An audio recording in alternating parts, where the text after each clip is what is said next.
Welcome to the Dan Casper Show podcast, your chance to catch the full show anytime, anywhere. If you missed it live on the radio, no worries. We've got you covered with all the sports talk, opinions, interviews, and conversations from the show. From the Packers to the Brewers to the biggest stories in sports and around Wisconsin, it's all right here. This is the Dan Casper Show podcast.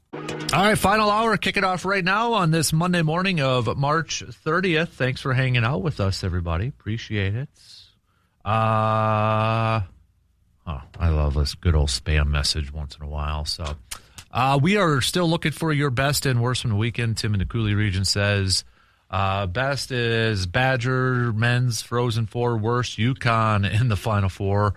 Coach Hurley drives me nuts with his sideline antics. Reminds me of Bobby Knight. TV coverage doesn't help with showing him so much. Hey, I was happy because I got all my Final Four teams in. So that's all I cared about right now. So we have Eli on the texting line. Give me Ms. Cy Young year after we traded for Reddy. So, okay. You keep your messages coming. All right. Section 105, or hit us up on that Shoe Doctor's bullpen line with a quick chat. So, or with a quick text, excuse me. So, all right. Coming up in about 40 minutes, Matt LaFleur is going to be taking questions from the media, from Packers media. So this is the first time we have heard from Coach LaFleur since shortly after the season. So we haven't heard from him since he got his extension. We haven't heard from him since Jonathan Gannon was hired. We haven't heard from him since Rich Bisaccia stepped away. We haven't heard from him since new players and such. So, like a lot of this, he'll probably say a whole lot of nothing. Okay? Probably not tell the whole story. Not really give anybody a peek behind the curtain. But if you could ask him one question, put him on the spot. Ask him a tough question. What would it be? I had a few. If I was at that breakfast, I would have a few. And I think one of them, my main one, if I had to narrow it down to one, the main question that I would throw out there to Matthew LaFleur would be, your boss, your general manager, Brian Gutekunst, has numerous times in the offseason in his media availabilities talked about the inability to finish games and talked about having to figure out how to change that. Finishing games, winning these games. And I think a lot of that is on your shoulders. How do you figure that out? What have you figured out when you've looked back at this season, when you've done some self-scouting? And I got to imagine that is, and he's mentioned it too, during the season and such, and at the end of the season. What is it that you found? What is it that you are going to do differently as both as a head coach and as an offensive play caller? What is it that you found in your self-scouting that is going to put you in a better position to close out games, to finish games strong? How are you going to do that? What is the game plan for that? Or what was the thing that maybe you found? But I think it is clearly one of the biggest issues that you had last year, that this team had last year. So, what are you going to do differently? How are you? We know what you want to do differently. You want to close out better, but how are you going to do that? Or what do you have to do differently to do that? That'd probably be like my main question. The whole pedal to the metal, gas, no brakes sort of thing. Okay, that's cute and all. That's old and that, but let's just see the results now. All right, let's see the results. Another question I'd throw out there is, the NFL Players Association report card. Some coaches, some teams may downplay it and such, but as a head coach, your grade went down considerably. Letter grade, I believe it was. As the head coach of this ball club, who just got an extension now, how seriously do you take that assessment And it might not be from a majority, but it was from a portion of your team. And I know your quarterback just came out singing the praises that he's really happy that you're sticking around. But obviously there were maybe just a handful, but there are some players who downgraded you. How seriously do you take that? And how do you address that? How do you get better? How do you maybe gain those players' confidence back?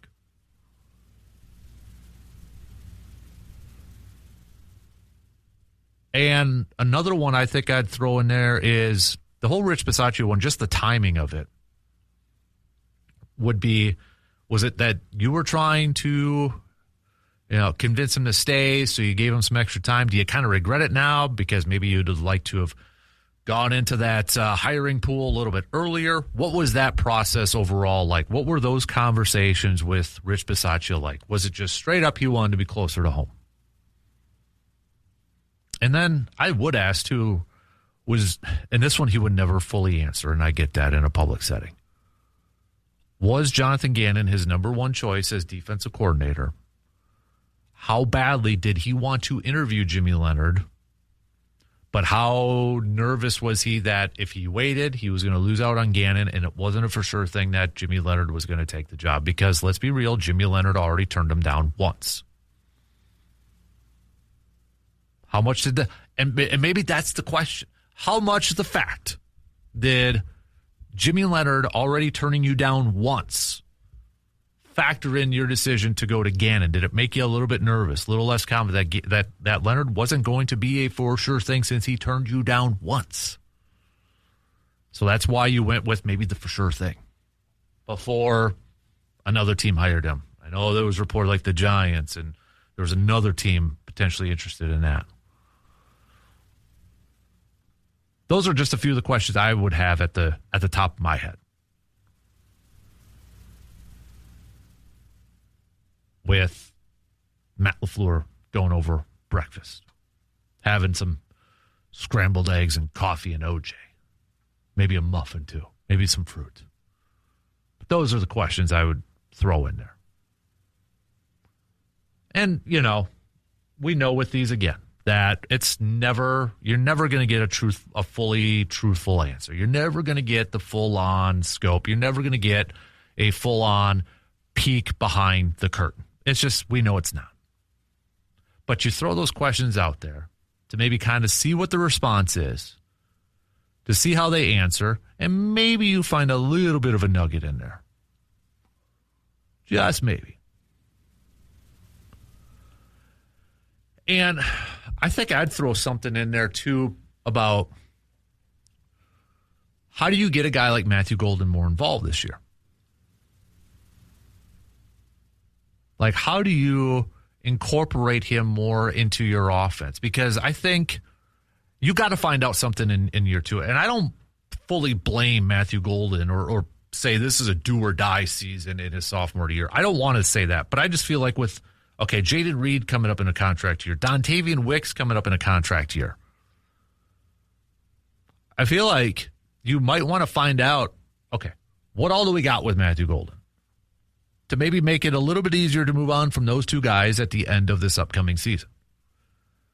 Because let's say Golden's a starter, and you give him every opportunity in the world, but let's say it isn't panning out in year two. Does that force the hand of maybe a Goody to say, you know what? We for sure have to re-sign either Reed or Wicks just to cover our butts. Heck, even Christian Watson with his contract status up there too. Like, how, from a game planning standpoint, are you going to get Matthew Golden more involved, more touches? Because I think we all know he's got talent. He's got speed. All last year in training camp, all we kept hearing about, dude's got the best hands in camp. Best hands in camp. How can we utilize that more? How can we get him involved more? And, as the play caller, do you maybe regret looking back at last year and not involving him more? Or finding other ways to get him more involved? I'd probably also see. I'm coming up with a lot of these off the top of my head right now. I'd really want to pick his brain on how he views his offensive line. Because one of his favorite lines all the time too is the 5 best will play. All right. But is that your 5 best? How they're currently structured? Are they in the right spots? If they're your 5 best, are they in the right spots? Like, how confident are you really with your offensive line right now? The way it's on paper. Jordan Morgan, Aaron Banks. How confident are you with Sean Ryan being your full-time center now? Anthony Belton entering year 2. And Zach Tom. Zach Tom, you're probably like, oh, dude, I'm not worried about him. He's probably the one that's like, don't got to worry about him. He good. Would there be any thought about moving Zach Tom to left tackle? I don't even know if that's even been mentioned or something like that. But where is he on that confidence scale? Those are just some of the questions I'd have out there. So, really quick, since we were talking about ABS, ESPN Insights just posted some numbers here. Those 6, talking about the some statistics. League average 10% walk rate, 25% strikeout rate. Okay. Most challenges have been the Twins with 11. The fewest have been the Rockies with 2. Perfect on challenges have been the Royals and the Diamondbacks. No successful challenges yet are the Astros and the Cardinals. The Astros are 0 for 6 on challenges. Mike Trout is 3 for 4 on challenges as a batter, and Aaron Judge is the only player to home run after a successful challenge. All right. Well, that's only through 3 games, so obviously we'll get a much, much, much, much, much bigger sample size as the season progresses. So, but hey, continue to send me. Did you like the ABS from the first 3 games that you saw, or be like, it's not really what I thought it would be, or maybe you were annoyed by the constant. Like, how many of you were kind of annoyed with the White Sox catcher constantly doing it, but he was getting them right? But that's the thing that kind of annoys me the most with the ABS is we're talking about centimeters on some of that stuff, and I get it. Got to get it right, Nat, but I'd almost like if I'm a home plate ump and I get a call off by like a centimeter or 0.1 inch, give me a break. That would be annoying. All right, let's take a quick break, but we'll be back with plenty more coming up after these quick words. Don't forget to sign up your 2-person team for the Casper Classic coming up on Friday, August 7th. You can just head to our website, sportstalk1051.com, and sign up your 2-person team today. I've seen looked like we had quite a few teams already signing up for the 10 a.m. and the 1 p.m. tee time slots. So we still have we got 3 tee time slots. We got 7:30 a.m., 10 a.m., and 1 p.m. But it looks like a few of you already nabbing up some of those early spots. So get to it. Head to our website, sportstalk1051.com, or you can also go to 715store.com. All right. We got Jordan saying that took the words right exactly out of my mouth. That's exactly what I would be asking Matt LaFleur, too. Those are all fantastic questions. Why are you not there to ask them? I'm working on trying to get some Packers and stuff, but no, I won't jinx anything, so I'll just leave it at that. So I'm attempting to work on something. So, but we've got John saying I would ask Matt LaFleur, with all the new assistant head coaches, does that mean you'll spend more time coaching up the defense and special teams? Okay. I did have another mess going back to the ABS system. Paul says, I voted no because I either go all the way with it or not. This halfway challenge stuff is annoying. And I'll admit it with the ABS thing, and I mentioned it earlier, but just to kind of bring it back up. Before the season started, when they're talking, I was curious about this. I was intrigued with it. I was like, okay, yeah. I like that it's quick. I like that we're going to see it. It's like tennis. We're going to see it. But the ticky-tack stuff is now it's kind of annoying for me. I'll be honest. It's kind of annoying for me. And I just, I could go either way, I guess, at it at this point. And I get it. It's probably still a feel sort of thing. Players are trying to figure it out and all that. It's just some of the really, really ticky-tack ones it's kind of annoying for. But the clear and obvious ones, I like it for that instance. But I don't know. I almost feel like and this is never going to happen, but I almost feel like if a player challenges it and they get it right, but it's like a centimeter, you should still get it wrong because, that's really, really, really, really, really small. That would never happen because then you're just opening up a complete floodgate of stupid crap. So that would never, ever, ever happen. But Final Four, looking at these matchups, the early matchups. All right, first thoughts. You've got UConn taking on Illinois, Michigan taking on Arizona. If you're a Badgers fan, can you root for the Big Ten? Are you hoping to see an all Big Ten national title game, Illinois and Michigan? Or are you of like, if it's not Wisconsin, no to any other Big Ten team? Absolutely not. No, thank you. As much as I don't like UConn or Arizona, make it though so it's not a Big Ten national championship. I've got no skin in the game except for I just want to win the bracket challenge, so I'm hoping it's UConn, Arizona. And Arizona wins. That's what I picked. I've got this Final Four. One down. Let's get these next two right. That's all I care about now. I've got no skin in the game. It is what it is.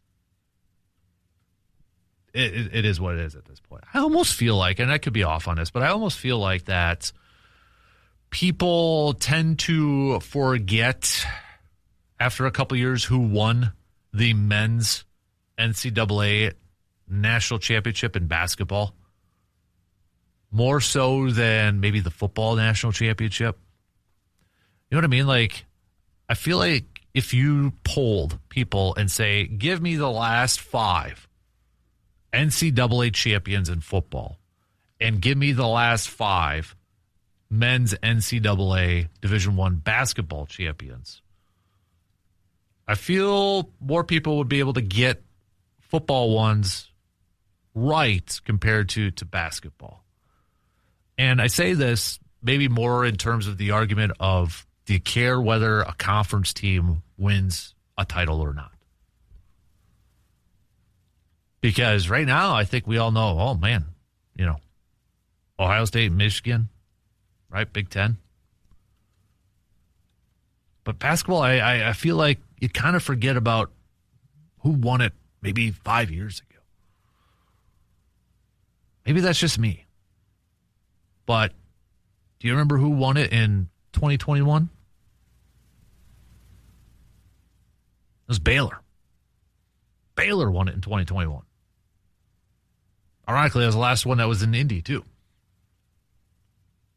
2020, there was no tournament. So then Kansas and then UConn's run. UConn. Then Florida won it last year, which I still feel like people kind of forget that Florida won it last year. Yep, Florida was a 1 seed this year, too. I don't know. I feel like that kind of gets forgotten, too. Maybe it's just me. But But I think there's some good match. I think between the two games, I really think that Arizona and Michigan one, that could be a really, really special one. A really good matchup. Looking at those two teams and how those two teams like to play basketball, I feel like that has the makings of a classic Final Four matchup. And that's honestly outside of winning bracket challenges and outside of, whatever. I just want some classic games. I just want some good games. I don't want any blowouts. I don't want UConn to blow out Illinois or vice versa. I don't want Arizona to blow out Michigan, vice versa. I mean, if it helps my bracket, probably make me less antsy and less, stressed. I just want some classic Final Four games. I want some good games that go down the wire. I want a game like UConn and Duke yesterday. A classic finish. A classic ending. I want that. That's what I want. As a sports fan, that's what I want. If I don't have any skin in the game, let's go that route. So that's kind of where I'm at. But I do think, at least on paper, it sure looks like that Arizona-Michigan game is good. And watch, it's probably going to be Illinois and UConn's going to be the classic. So, which it could. It very well could be. This is from, tell you what, I got to take a quick break. And then we got a little more Packers rumors to hit up. All right? So we'll get to that coming up here in just a sec. But really quick break, and we'll be back in just a few minutes. So Packers head coach Matt LaFleur is set to speak to the media here in about 10 minutes or so. And this was from Tom Silverstein, who covers the Packers for the Milwaukee Journal-Sentinel. You can check out his whole piece up at PackersNews.com and such. But kind of an interesting little nugget. So we've been talking about, extensions and the priority list of who's going to get an extension, and such. And a little bit of a note that he put in there. Packers will try to sign receiver Christian Watson and Tucker Kraft to expensive long-term extensions and may consider extending receiver Jaden Reed and defensive tackle Carl Brooks later in the year. If they decide not to execute a fifth-year option on defensive end Lucas Van Ness, they may try to sign him to an extension also. Carl Brooks, probably not, when I first said defensive tackle, probably not the name that you thought I was going to say, right? But Carl Brooks. So, Carl Brooks, obviously still, in his rookie contract and such. And when you look at Carl Brooks, if we just look at Pro Football Focus grades, last year was not a great year for Carl Brooks. Overall grade, again, this is just Pro Football Focus grades, 109th out of 134. And he finished 38th in total snap counts out of 225. He is a little bit better of a rushing defensive tackle. I mean, he finished 50th in pressures out of 134 and such, but he, all intents and purposes, it was a down year for Carl Brooks last year. And I think a lot of people within the Packers and such would agree with that.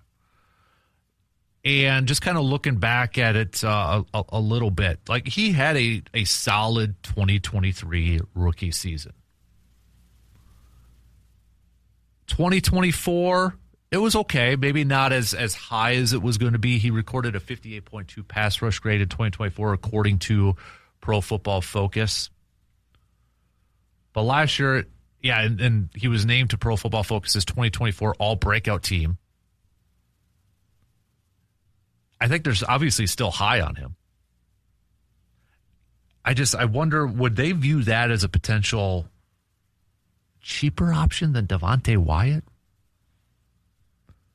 Because if they sign Tucker and sign Christian Watson and possibly Jaden Reed, there's only so much amount of money to go around, right? would they look at Karl Brooks as potentially being a cheaper option instead of Devontae Wyatt? I don't know. Now, also, maybe something to look of note. Karl Brooks has been fairly healthy, been really healthy throughout his career. 17 games, 16 games last year. He started 7 games last year, just half a sack, but his rookie year, 4 sacks. 2024, 3.5 sacks. Now, could it be maybe? I think now the question is going to be, is he going to be a little bit better suited for a 3-4 style defense? For whatever Jonathan Gannon's going to be kind of running here? Because you look at his rookie year, right? His rookie year was 2023. And that was the final year of Joe Barry when they kind of ran that 3-4. Granted, yes, he still had 3.5 sacks under year one of Jeff Hafley, but I think after his rookie year in 2023, there was probably some high hopes and some high optimism, like, okay, maybe we got something here. So this is potentially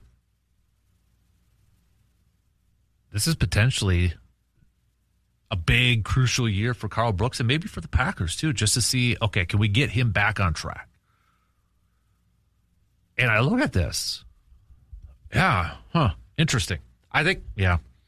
And again, this is a report out there. Doesn't necessarily mean it's 100% truthful, not to take anything away from Tom Silverstein or anything like that. But maybe something to kind of watch this year is, we talk about these different players and, who's going to be in line for contract extensions and such. Maybe kind of keep an eye on Karl Brooks at this point. Something to monitor. This is kind of interesting. So, where did it go? This was from The Athletic just a few minutes ago. More than 11,000 fans participated in our 5th annual MLB Hope-O-Meter.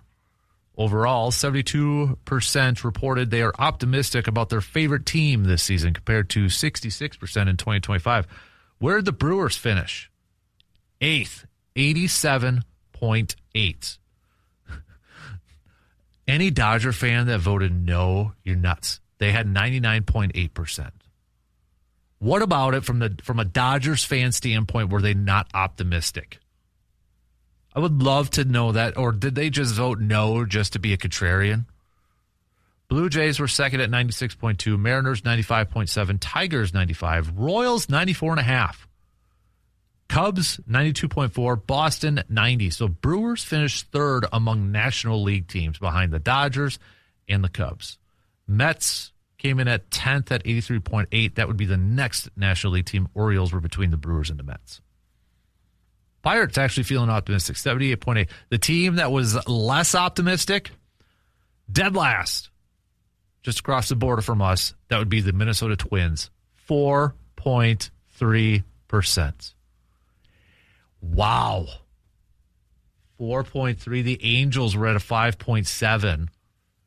Nationals, 28th, but it's a major leap, 24.2. At least they had double digits. Woo.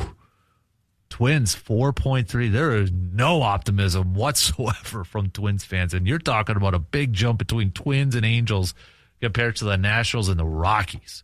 Even the Rays, who Pacoda rankings and projections have the Rays with like a winning record.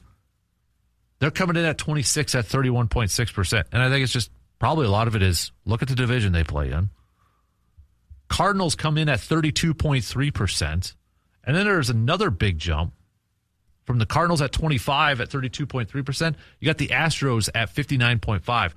White Sox came in 23rd at 67.2%. The Yankees, they must just be miserable, 67.6%, 22nd on the most optimistic list. That's funny. That's pretty funny. So, Team Surveyor ready to go for the 7:30 tee time for the Classic. So if anyone wants to golf with the most fun, over-embellishing, non-pragmatic golfers in the Valley, sign up for 7:30. We promise at least 2 belly laughs and a good time if you get paired up with us. There you go. Surveyor throwing it out there. Okay, let's take our final break, and we've got picks. Picks. Game 1 of this series between the Brewers and the Rays. Kyle Harrison's on the mound. Will he get his first career win as a Brewer starter? Well, let's decide with picks. Coming up after these quick words. All right, wrapping up the morning with some picks here. Let's start off with women's college basketball. We've got Wisconsin in action later on today in the WBIT semifinal, taking on Columbia. Tip time 1:30. Yeah, I'm going with the Badgers. So Badgers win, and they advance to the championship game. In the Elite Eight here, we've got TCU taking on South Carolina. I gotta go South Carolina. Then you got Michigan versus Texas. I'm going to go Texas. So South Carolina and Texas advanced. UConn's already advanced. They picked up a win against Notre Dame yesterday, and UCLA took down Duke. So 2 1 seeds already in. I'm going to pick 2 more 1 seeds to get in there. So let's go to the NBA world. Philadelphia taking on Miami. Give me the 76. Paul George is actually playing decent, so I'll go 76ers. Boston, Atlanta. Atlanta's favored by 1.5 in this one. I'm still going to go Boston. Phoenix, Memphis. I'll go with the Suns. Bulls, Spurs. Going with the Spurs. T-Wolves, Dallas. Going Minnesota. Cleveland, Utah. Give me the Cavs. Detroit, OKC. This should be a good one. I'm going to go Oklahoma City. You got 2 top teams, and Oklahoma City is favored by 11.5. Washington and the Lakers. I am going to go with the Lakers. Let's do some NHL picks. We got a few games. Pittsburgh at New York Islanders. I'll go with the Islanders. Calgary versus Colorado. I'm going to go with the Avalanche. Vancouver, Vegas. I'll go Vegas. New head coach in Vegas, too. It's like John's like 700th team over there. Toronto, Anaheim, give me the Ducks, and then the Blues and Sharks. I will go with the San Jose Sharks. Baseball games. We've got Twins, Kansas City. Got to go with the Royals. Texas, Baltimore. I'll go Baltimore. White Sox and Miami. Miami's undefeated. White Sox looking for their first win. I'll go Miami. Pittsburgh at Cincinnati. I'll go Cincinnati. Washington at Philadelphia, give me the Phillies. Colorado at Toronto, give me the Blue Jays. Athletics at Atlanta, I'll go with the Braves. Angels at the Cubs, I'll go with the Cubs. Mets taking on the Cardinals, I will go with the Mets. Boston at Houston, give me the Red Sox. Yankees at Seattle, I'll go Seattle for this one. Giants, Padres, I'm going to go Padres. Cleveland at the Dodgers. I'll go Dodgers. Detroit, Arizona. Give me the Tigers. Justin Verlander starting for the Tigers. And then Brewers at home taking on Tampa Bay. Give me the soon-to-be 4-0 Milwaukee Brewers. So those are your picks for this morning. Matt LaFleur, he's chatting with the media right now. Said that he is ecstatic to be back with the Packers. Quote, I'm ecstatic to obviously be back with the Packers. This is a one-of-one organization. Love the organization, the people. According to Wes Hodequit, said the negotiations were easy. Good line of communication with Ed Policy. So, anything more kind of popping up here? Because they're literally just talking to him now. So trying to see if there's any updates, but nothing yet. So, but all right. Well, if there is, we'll recap a lot of it coming your way tomorrow morning. So, obviously, tomorrow morning is a Toyson Ford Grind My Gears Tuesday. So, here's your homework assignment, peeps. Ready? Think about what is grinding your gears. All right. Come up with a list.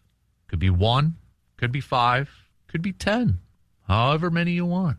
All right, best ones I'll read on the air if they are appropriate. So tomorrow, Grind My Gears Tuesday. Also coming your way is a I'm not saying, but I'm just saying. All right? I'm not saying blank, but I'm just saying blank. And it is also Confession Day. All right, give me your sports confessions. This is the big one. All right, think about it. Think about it and be like, okay, forgive me, sports gods, for I have sinned. What is it? All right, I want a list. Give me that list. Give me that list. That way you'll feel better. You know, Tuesdays are all about, it's a feel-good Tuesday or a feel-better Tuesday because you're grinding your gears, you're getting something off your chest, and then, you know, you're confessing some of your sports sins. So it's about making yourself feel better on a Tuesday. That's what we're all about here. Another quote, this is from Ryan Wood about Matt LaFleur at his little media breakfast session. Matt LaFleur does not expect much difficulty in transitioning to more 3-4 looks next season. Quote, if you really look at it last year, I know on paper we were really 4-3, but we ended up getting into a lot of odd structures, so we played a lot of 3-4 principles. So, again, if we have... we'll recap more of that stuff. But if you got like Twitter or such and you want to follow along, you can do so over there. But okay. So again, Brewers tonight. You can catch the game right here on the radio dials, 105.1 FM, 790 AM. First pitch from Milwaukee, 6:40. Coverage always begins about 35 minutes prior. So about 6:05. Kyle Harrison on the mound for the Crew. Hopefully he'll have a better debut for the Brewers than what Brandon Sproat had yesterday. But you know what? All that matters is what happened yesterday. The Brewers got the W, right? So let's get another W, and let's keep the path of 162-0 intact, baby.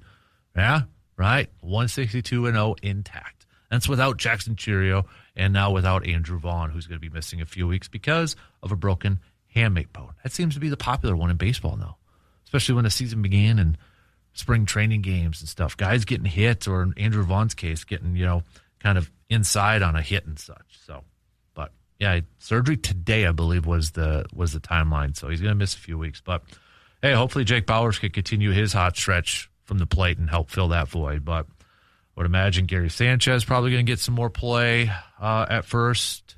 So we'll see how that all kind of plays out. Jefferson Kiro getting called up for that. But yeah.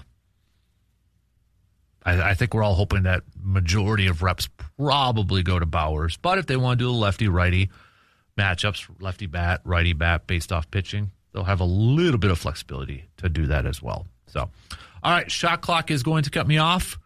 Big thanks for everybody for participating, hanging out, tuning in, all that good stuff. Let's do it again tomorrow morning. All right, same place, same time, 6 a.m., radio dials, online, the Man Cave TV, YouTube stream, all that good stuff. All right, multiple different ways for you to be tuning in. Have a good Monday.